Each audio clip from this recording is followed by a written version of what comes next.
Hello everyone, welcome to my YouTube channel chemistry by Pawan Verma.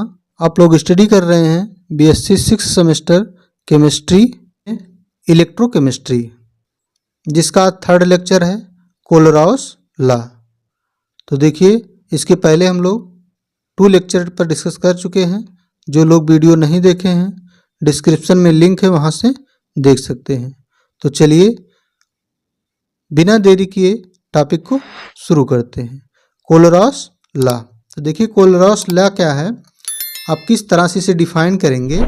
देखिए, according to this law, इस law के अनुसार the equivalent conductance of an electrolyte at infinite dilution is equal to the sum of equivalent conductance of the component ion.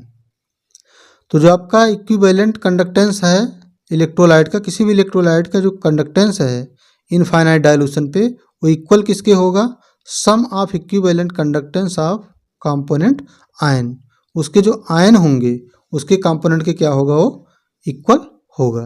अगर देखिए कोलोराउस law में conductivity जो होती है आपको, वहाँ पे देखिए मोलर कंडक्टिविटी को मोहों से हम लोग रिप्रेजेंट करते हैं। तो molar conductivity is equal to क्या हो जाएगा, nu plus lambda nought plus nu minus lambda nought minus. अब यहाँ पर क्या है कि जो मोलर कंडक्टिविटी है, ये क्या है आपका मोलर कंडक्टिविटी है, और यहाँ पे एनायन लैम्डा प्लस आपका कैटायन है और लैम्डा माइनस क्या आपका है एनायन। तो उसके जो कंडक्टेंस होगा इक्विवेलेंट कंडक्टेंस के क्या होगा, इक्वल होगा। और न्यू प्लस और न्यू माइनस क्या है कि नंबर ऑफ आयंस कितने यहाँ पे प्रेजेंट हैं, 1 2 3 4 5 कितने नंबर ऑफ आयंस क्या हैं प्रेजेंट हैं। या इसी को लिख सकते हैं molar conductance m is equal to lambda nought c plus lambda nought a।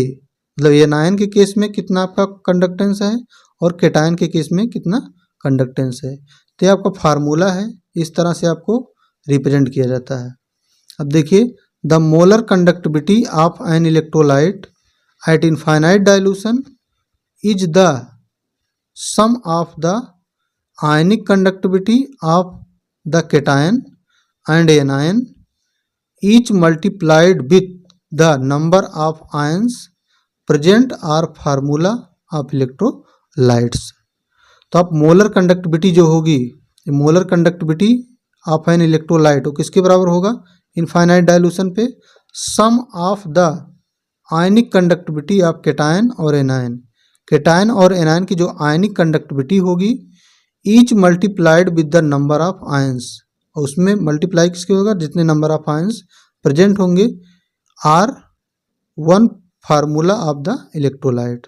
तो फार्मूला आपका क्या बनेगा, मोलर कंडक्टिविटी फॉर अगर ए एक्स बी वाई है तो X molar conductivity of cation plus Y molar conductivity of anion B के लिए होगा। यहाँ ए बी है तो यहाँ ए प्लस और बी माइनस होगा। अब मोलर कंडक्टिविटी ऑफ कैटायन, तो ए प्लस कितना मोल्स है, कितना नंबर कैटायन है, तो 1 है 2 है 3 है 4 है, कितना है, कितने आयंस है प्लस के, और कितने आयंस आपके माइनस के हैं, तो यहाँ पे वाई रिप्रेजेंट कर रहा है। तो ये फार्मूला बन जाएगा X molar conductivity of cation plus Y molar conductivity of anion. X Y क्या शो कर रहे हैं, कितने नंबर ऑफ आयंस प्रेजेंट हैं। Where molar conductivity is molar conductivity of electrolyte at infinite dilution, molar conductivity of cation and molar conductivity of anion are the molar conductivity of an cation and anion. मतलब ये जो आपका है, आपका molar conductivity क्या है, molar conductivity of electrolyte है, और ये आपका मोलर कंडक्टिविटी ऑफ कैटायन और मोलर कंडक्टिविटी ऑफ एनायन है रेस्पेक्टिवली। अब देखिए यहाँ पर क्या है कि बेसिकली आपको क्लास 11 या 12th में आपके न्यूमेरिकल पूछा जाता है कि न्यूमेरिकल आप कैसे सॉल्व करेंगे। तो यहाँ पे शॉर्ट नोट तो आता ही है कोलोराउस लॉ पे, तो इस तरह से आप अपनी कॉपी में लिखेंगे तो अच्छे नंबर गेन कर सकते हैं। मेन बात है एग्जाम्पल देखिए यहाँ पे कि आप कैसे क्वेश्चन को सॉल्व करेंगे। तो क्वेश्चन आपको किस तरह से पूछा जाता है, यहाँ पर एक एग्जाम्पल के माध्यम से आपको हम समझाने की कोशिश करते हैं। तो देखिए मोलर कंडक्टिविटी फॉर NaCl, तो NaCl का अगर मोलर कंडक्टिविटी आपको लिखना है तो क्या लिखेंगे, molar conductivity of cation Na plus plus molar conductivity of anion Cl minus, इस तरह से लिखेंगे। फार्मूले के आधार पर अगर लिखते हैं आप तो इसी प्रकार लिखेंगे।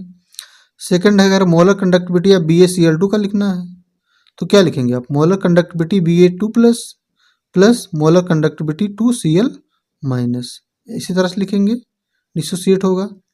या फिर molar conductivity of acetic acid का लिखना है तो molar conductivity of acetic acid for acetic acid, तो molar conductivity acetic acetate ion plus molar conductivity H plus ion, इसी तरह डिसोसिएट होगा। तो इसी प्रकार किसी भी एसिड बेस या साल्ट को आप डिसोसिएट कर सकते हैं इस फार्मूले के आधार पे। अब देखिए क्वेश्चन आपको यहाँ सॉल्व कराएंगे हम। दिया है मोलर कंडक्टिविटी HCl का 425.9 Simon centimetre square mole inverse दिया है। मोलर कंडक्टिविटी आप दिया है NaCl का, सोडियम क्लोराइड का 126.4 साइमन सेंटीमीटर मोल इनवर्स। तो मोलर कंडक्टिविटी ऑफ HCl और मोलर कंडक्टिविटी ऑफ NaCl। आगे देखिए और दिया है molar conductivity of sodium acetate का, कितना दिया है 91.0। Molar conductivity of sodium acetate का दिया है कि 91.0। आपसे पूछा क्या है कि calculate molar conductivity for acetic acid. अब एस्टिक एसिड का मोलर कंडक्टिविटी आपको निकालना है और molar conductivity of HCl, NaCl और सोडियम एसीटेट का आपको दिया गया है। अब देखिए कैसे निकालेंगे आप, देखिए सॉल्यूशन में देखिए अभी एस्टिक एसिड का निकालना है तो एस्टिक एसिड तो आपका रहेगा ही रहेगा और एसीटेट आयन रहेगा H प्लस यहाँ पे है। तो देखिए यहाँ पे अभी H प्लस कहाँ से मिलेगा, Cl से मिलेगा, और एसीटेट कहाँ से मिलेगा, सोडियम एसीटेट से मिलेगा एसीटेट। तो सोडियम एसीटेट से आपको एसीटेट आयन मिलेगा और आपको H प्लस कहाँ से मिलेगा, Cl से मिलेगा, और माइनस NaCl को आपको क्या करना है, माइनस करना है। तो आपका molar conductivity HCl plus molar conductivity sodium acetate minus molar conductivity NaCl।